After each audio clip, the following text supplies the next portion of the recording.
10 bölüm. Кесария шаарында Корнелий деген bir kişi жашачу. Ал Италия кошууну деп аталган аскер бөлүмүндө жүзбашы эле. Бул такыба бүт үй бүлөсү менен Кудайдан ыйба кылган адам эле. Ал иудейлерге көп кайрым кылып, дайыма Кудайга сыйынчу. Күндөрдүн биринде Корнелий күндүзгү саат 3-төрдө bir аян көрдү.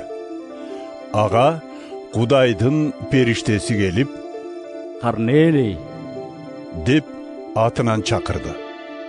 Корнелий аны көргөндө коркконунан О Кудурет, эмне болуп кетти? деп жиберди. Периште ага мындай деди: кембагалдарга кылган кайрымың менен сыйынууларыңды Кудай кабыл кылып, сени эстеди. Эми Жаффага киши жиберип, Петир аталган ысманды үйүңө чакыр. Ал азыр деңиз жээгинде жашаган тери илегич Ысман деген кишинин үйүндө. Корнелий менен сүйлөшкөн периште көздөн кайын болгондо, ал үй кызматчыларынан экөөсүн жана дайыма жанына алып жүрчү Кудайга табынган bir жоокерин чакырып алып, болгон окуяны толугу менен айтып берди да, аларды Жаффага жөнөттү. Алар bir күндүк жолду басып өтүшүп, экинчи күнү түшкө маал шаарга жакындашты. Ушул убакта сыйынуу үчүн Петр тамдын төбөсүнө чыккан эле. Ал ачка болуп, тамактангысы келди. Тамак даярдалып жаткан маалда эстен танып, аян көрдү. Аянда асман ачылып, төрт бурчунан байланган дасторкон сыяктуу bir нерсенин түшүп келе жатканын көрдү. Анын ичинде ар кандай төрт аяктуу жаныбарлар, бака жылаандар, канаттуулар бар эле. Ошондо bir үн чыкты. Тур, Петр, буларды союп же. Бирок Петр макул болбой: Жок эгем, болбойт.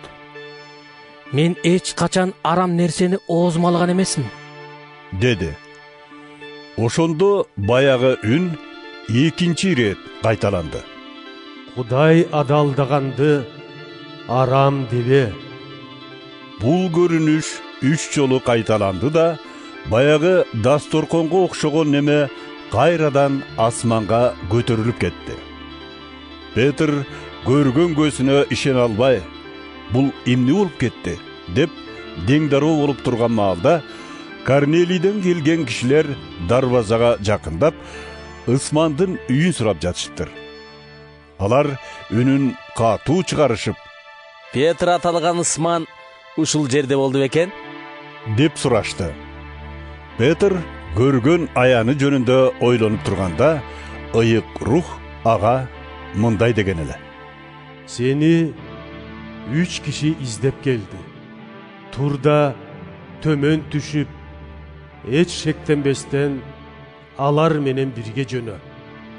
Анткен аларды сага мен жибергем. Петр ылдый түшүп, келген кишилерди тосуп алды. Аларга: силер издеп жүргөн киши менмин. Кандай иш менен келдиңер эле? деди. Алар мындай деп жооп беришти: Бизди Корнелий аттуу жүзбашы жиберди. Ал тинчил, Кудайдан ыйба кылган адам. Атпай иудей элинин арасында анын кадыр баркы чоң. Ошол кишиге Кудайдын касиеттүү периштеси көрүнүп, үйүнө сени чакырып, сөзүңдү уксун дептир. Ошондо Петр аларды үйгө киргизип коноктоду. Эртеси Петр алар менен бирге жолго чыкты. Жаффадан келген боордоштордун кээ бирлери ага кошулду. Алар кийинки күнү Кесарияга келишти. Корнелий болсо өзүнүн туугандары менен жакын досторун чакырып, аларды күтүп олтурган эле. Петр үйгө келгенде Корнелий утурлай чыгып бутуна жыгылды. Петр болсо ага: Кой, Тур, мен дел адаммын. деп өйдө тургузду. Аны менен ковурашып үйгө киргенде көп адамдар чогулуп олтурушуптур.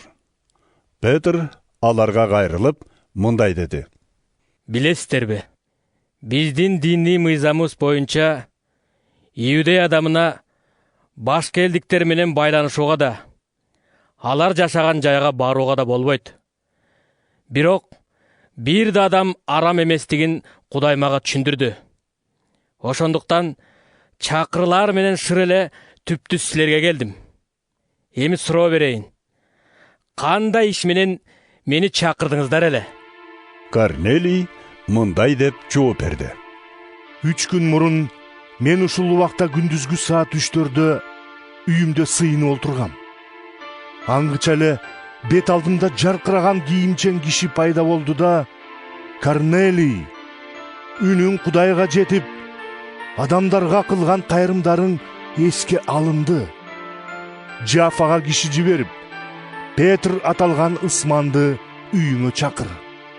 Ал азыр деңиз жээгинде жашаган тери ийлегич ысмандын үйүндө деди.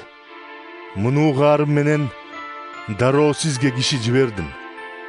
Сиз келип жакшы иш кылдыңыз. Эмегебиздин сизге айткан сөзүн төкпөй чачпай бизге айтып бериңиз. Ошон үчүн баарыбыз Кудай алдында күтүп турабыз. Петр мындай деп сөзүн баштады: Кудайда бет карамачылык жок экен. Буга чындап көзүм жетти. Кудайдан ыйба кылып, ак жашаган адам кандай гана улуттан болбосун ага жагат экен. Кудай Иса Машаяк аркылуу өзү менен тынчтыкка чакырып, Израиль элине кабар берди. Ушул Иса Машаяк баарынын эгеси экен. Жакыя жар салган чөмүлдүрүү расмисинен кийин Галилеядан башталып, бүткүл Иудея аймагында болуп өткөн окуяны сиздер билесиздер. Кудайдын Назареттик Исаны ыйык рухка толтуруп, кудуреттүү күчкө кантип эгедер кылганы сиздерге маалым. Ошондуктан ал адамдарга жакшылык жасап, иблистен запкы тарткандарды айыктырып жүрдү. Анткени Кудай аны колдоп турду. Бүтүндөй Иудей жеринде, ошондой эле Иерусалимде анын кылган иштерине биз да күбөбүз. Алар аны жыгачка керип өлтүрүштү. Мына ошол Исаны Кудай 3 күндөн кийин кайра тирилтип, адамдарга көрсөттү. Бирок баарына эмес. Тек Кудай өзү алдын ала эл арасынан тандап алган күбөлөрүнө. Ал кайра тирилгенден кийин аны менен чогуу бир дасторкондон жеп ичип, бирге жүргөн бизге гана көрсөттү. Иса болсо бизге өзүнүн өлгөндөр менен тирүүлөрдү соттой турган Кудайдын белгилеген сот экенин адамдарга жарыялоону жана кепилдикке өтүүнү буйруду.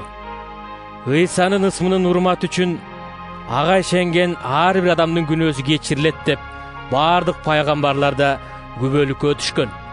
Петр ушул сөзүн айтып жаткан маалда аны угуп тургандардын баарынын үстүнө ыйык рух түштү. Петр менен бирге келген еврей улутундагы ишенүүчүлөр ыйык рухтун ыроологон ырыскысы башка улуттагыларга да берилгенине таңданышты. Анткени алардын бөтөн тилдерде сүйлөп, Кудайды даңазалап жатканын угушту. Ошондо Петр мындай деди: Биз сыяктуу эле ыйык рухту алган адамдардын сууга чөмүлүү расмисин өтүүсүнө ким кедерги боло алат? Анан аларга Иса Машаяктын урматына чөмүлдүрүү расмисинен өтүүнү буйруду. Ушул окуядан соң алар Петрден бир нече күн өзлөрү менен бирге болуп кетүүсүн суранышты.